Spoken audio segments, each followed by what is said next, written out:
Good afternoon, ladies and gentlemen, and welcome to video message number 26 for the presidential campaign of 2016. This one particularly goes out there to the state of Ohio, to Governor Kasich. And Governor Kasich, we got a couple questions to ask you. You know, you can sign bills into law and change people's lives and take their animals away from them on a blink of a moment.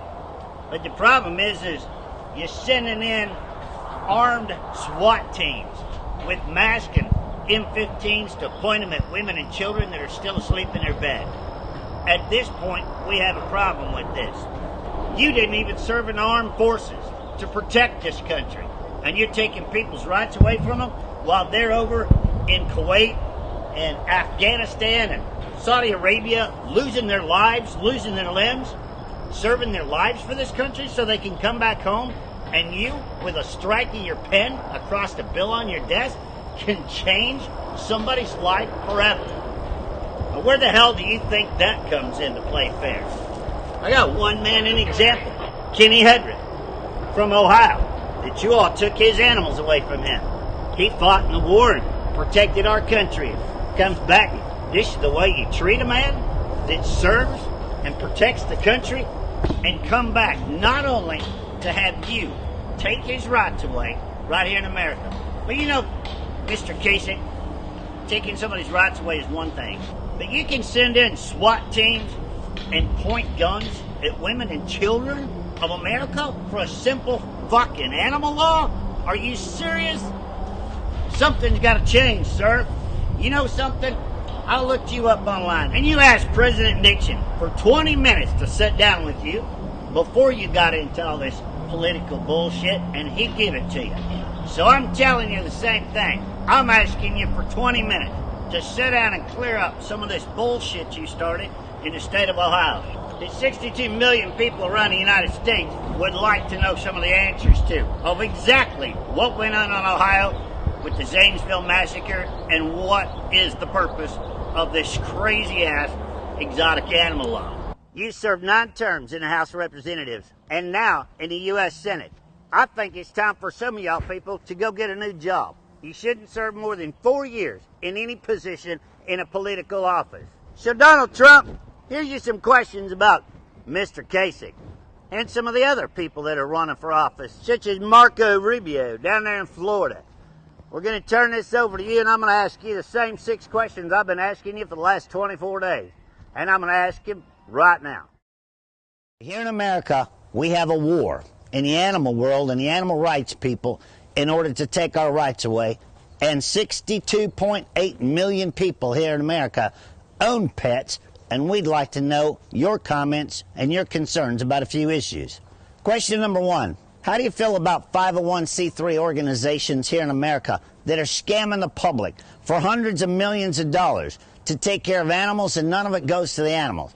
90% of it goes to lobbyists to pass laws to further their agenda. 2, it seems like terrorist is the #1 topic anytime you turn the news on anymore. Are you aware that our own government, the United States Department of Agriculture, declared PETA a #1 domestic terrorist in the United States on November the 30th, 2009, and they're still a nonprofit tax organization here in America? How can you be a terrorist and get a tax break from your own country right here in America? 3, we'd like to know your opinion on how you feel on online bullying, not only of children, but adults, in the name of free speech, in order to bash somebody and ruin their reputation and their good name, only to make money for yourself and get away with it under the Declaration of Free Speech. 4, we'd like to know, how come us Americans that own our own property, own our own houses, and pay taxes on them do not have the right to have our own pets that we choose to have on our property or in our homes? Number 5, do you not think that we Americans have the right to assume the risk of our profession, no different than a cop, a firefighter, an oil rig worker, or anyone else that has the assumption of the risk of their professions? It is our right. And please, if you become president, give us back our right. And number 6, one of the most important, and this kind of touched on your speech at the Oklahoma State Fair, about things being made in other countries and taxing them when they come into America. Do you not believe that it should be a right that any product made from the rainforest or an animal's habitat somewhere in the world should be taxed in order to be sold in America, and that tax money go back to helping rebuild the habitat and the rainforest so some of these animals don't become extinct in the futures to come? All right, but John Casey, I got one more problem for you, and that is looking you up on Wikipedia. You're against medical marijuana. And you specifically say, find some other way to control pain. Well, let me give you a little bit of advice, mister. I don't smoke pot myself, but I can guarantee you that the throwing up and the pain that myself have been through in the last year, medical marijuana aids is the only thing that has kept me going. What would you like America to do? Put their children and their loved ones on oxycodone, Loratab, get them addicted to all the opiates and the pain pills, or have a brownie with some medical marijuana that is quality sold out of a dispensary? You're a fucking hypocrite. And as a sick person, I'm going to tell you, you can literally kiss my ass.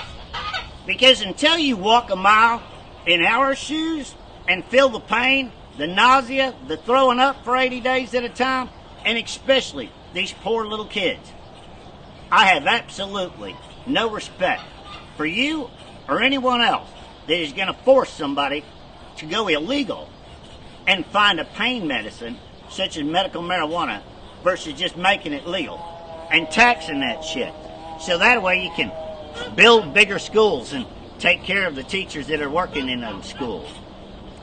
But to totally be against medical marijuana, and you would like to get people addicted to oxycodone and other things to control their pain, you, sir, are the exact reason why most Americans hate politicians.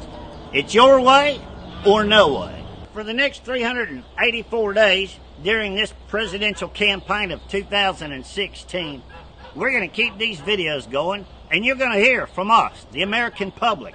And we are not going away, and we're not shutting up until you all can answer some questions that we, the taxpayers and the voters, would like to know. I'm Joe Exotic, and I'll see you tomorrow.